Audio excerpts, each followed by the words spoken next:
Good morning student. आज के विज्ञान के इस क्लास में आप सभी का हार्दिक स्वागत है। आज हम पार्ट 3 सदियों की विविधताएं एवं वर्गीकरण इस पाठ का अध्ययन करेंगे। पिछले क्लास में हमने वनस्पतियों की विविधताएं इसकी जानकारी प्राप्त की। इस क्लास में हम प्राणियों की विविधताएं एवं वर्गीकरण इसका अध्ययन करेंगे। सजीव सृष्टि में बहुत सारे प्राणी हैं, उनका रचना किस प्रकार से हुई है, उनका वर्गीकरण किस प्रकार से किया गया है, इसकी जानकारी इस पाठ में करना है। उनके अधिवास के आधार पर, उनके प्रजनन के आधार पर, उनके रीढ़ की हड्डियों के आधार पर, उनके भोजन के आधार पर, इस आधार पर उनका वर्गीकरण किया गया है।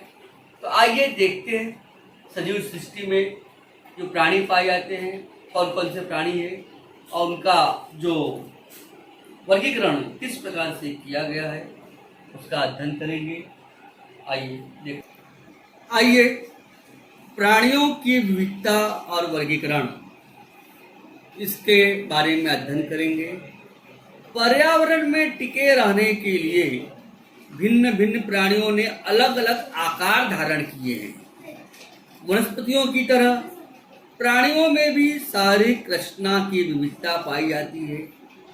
कुछ प्राणी हमें आंखों से नहीं दिखाई देते हैं, जैसे अमीबा है, पैरामीशियम है। यह एक कोशीय प्राणी है जो हमें आंखों से दिखाई नहीं देते।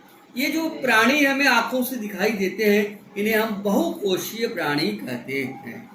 तो यहाँ पर अलग अलग प्रकार के जीव हैं। यहाँ पे हम देख रहे हैं शेर है, मछली है, पक्षी है, सांप है और बहुत सारे प्रकार के मगर है और मधुमक्खी है, केकड़ा है। इनकी रचना अलग अलग प्रकार से है और इनका जो पोषण है, भोजन है, उनमें भी अंतर है। और इस प्रकार इनका वर्गीकरण इनके पोषण के आधार पर, उनकी कोशिकीय रचना के आधार पर, मेरुदंड के अनुसार, पुनरुत्पादन की विधि के अनुसार तथा अधिवास के अनुसार इनका वर्गीकरण किया जाता है। तो आइए देखते हैं इनका वर्गीकरण किस भागों में किया गया है। पहला है कोशिका के आधार पर। दो भागों में बांटा गया है। एक है एक कोशिकीय प्राणी और दूसरा है बहुकोशिकीय प्राणी। एक कोशिकीय प्राणी अमीबा, पैरामीशियम, यह एक कोशिकीय प्राणी है। इन्हें हम अपनी नीली आंखों से नहीं देख सकते। इनको देखने के लिए सूक्ष्मदर्शी यंत्र की आवश्यकता होती है। आइए देखिए सूक्ष्मदर्शी यंत्र क्या होता है। हम आकृति के माध्यम से देखते हैं। यह सूक्ष्मदर्शी यंत्र है। जो प्राणी हमें नीली आंखों से नहीं दिखाई देते हैं उनको देखने के लिए हमें सूक्ष्मदर्शी यंत्र की आवश्यकता होती है। सूक्ष्मदर्शी यंत्र के द्वारा ही हम इन्हें देख सकते हैं। ये जो रचना है यह पैरामीशियम प्राणी की है। यह एक कोशीय प्राणी है। इसकी रचना स्लीपर, चप्पल के आकार की होती है जो हमें नीली आंखों से दिखाई नहीं देता है। इसे देखने के लिए हमें सूक्ष्मदर्शी यंत्र की आवश्यकता होती है। तो इस तरह से यह एक कोशीय प्राणी है। बहुकोशीय प्राणी जिनको हम देख सकते हैं, मनुष्य, हमारे शरीर में बहुत सारी कोशिकाएं पाई जाती है। हम कैसे प्राणी हैं? बहुकोशीय प्राणी। शेर, चीता, भालू, बंदर, इन सभी प्राणियों के रचना बहुकोशीय होती है। अगला, जो हमारे शरीर में हड्डियां होती है, मेरुदंड होता है। हमारे शरीर में हम खड़े कैसे हैं? हमारे शरीर में रीढ़ की हड्डी पाई जाती है, मेरुदंड पाई जाती है, जिसके आधार पर हम सीधे तनकर खड़े हैं। तो रीढ़ की हड्डियों के आधार पर हमारा वर्गीकरण या प्राणियों का वर्गीकरण दो प्रकार से किया गया है। पहला है कशेरुकी प्राणी। कशेरुकी प्राणी मतलब जिनमें रीढ़ की हड्डी पाई जाती है। मनुष्य तथा अन्य प्राणी इनमें रीढ़ की हड्डी पाई जाती है।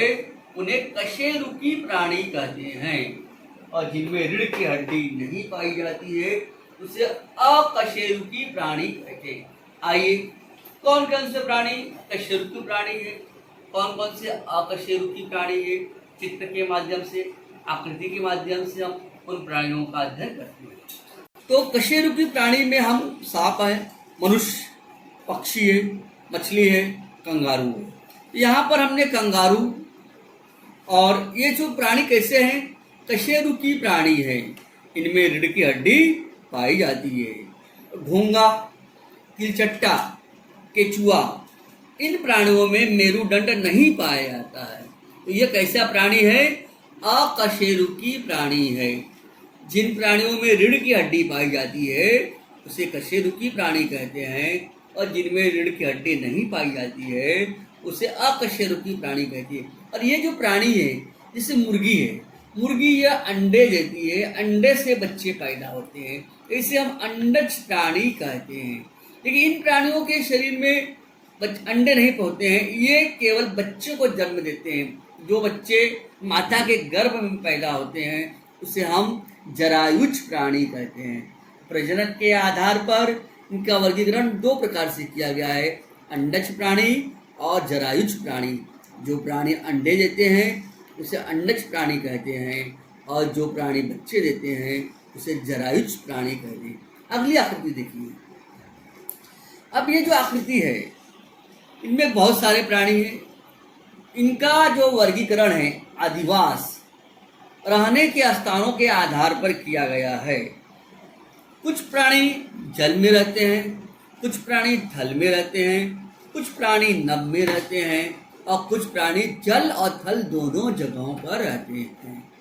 तो यहाँ पर हम देख रहे हैं ये प्राणी ऐसे थलचर प्राणी, थल यानी जमीन, थल मतलब जमीन पर रहते हैं। और ये जो प्राणी देख रहे हैं ये भी कैसा प्राणी है, थलचर प्राणी। ये नभ में उड़ रहा है, नभचर प्राणी। कैसे प्राणी है, नभचर। कैसे प्राणी है, जलचर। कछुआ, जो प्राणी जल में रहता है उसको हम जलचर कहते हैं। मछली जलचर प्राणी है। इसके अलावा यहाँ पे हम देख रहे हैं मेढक है। क्या है, मेढक जल में भी रहता है और थल, तो जमीन और पानी दोनों जगह पे रहता है। जमीन और पानी दोनों जगह पर रहने वाले प्राणी को हम उभयचर प्राणी कहते हैं। इस प्रकार अधिवास यानी रहने के स्थान के आधार पर प्राणियों का वर्गीकरण चार प्रकार से किया गया, थलचर, जलचर, नभचर और उभयचर प्राणी। आप सभी समझ गए हैं। थल मतलब जमीन, जमीन पर जो प्राणी रहते हैं। जल मतलब जो जल में रहते हैं। नभ नभ मतलब जो आकाश में रहते हैं।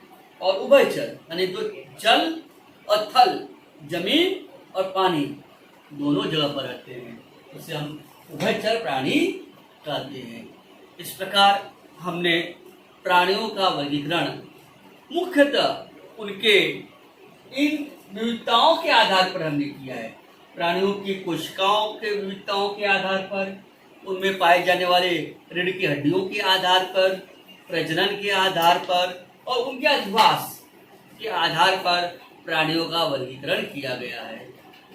तो अंत में मैं यही कहना चाहता हूँ कि सजीव सृष्टि में बहुत सारी वनस्पतियाँ हैं, बहुत सारे प्राणी हैं, और यह वनस्पति और प्राणियों में विविधताएं पाई जाती है।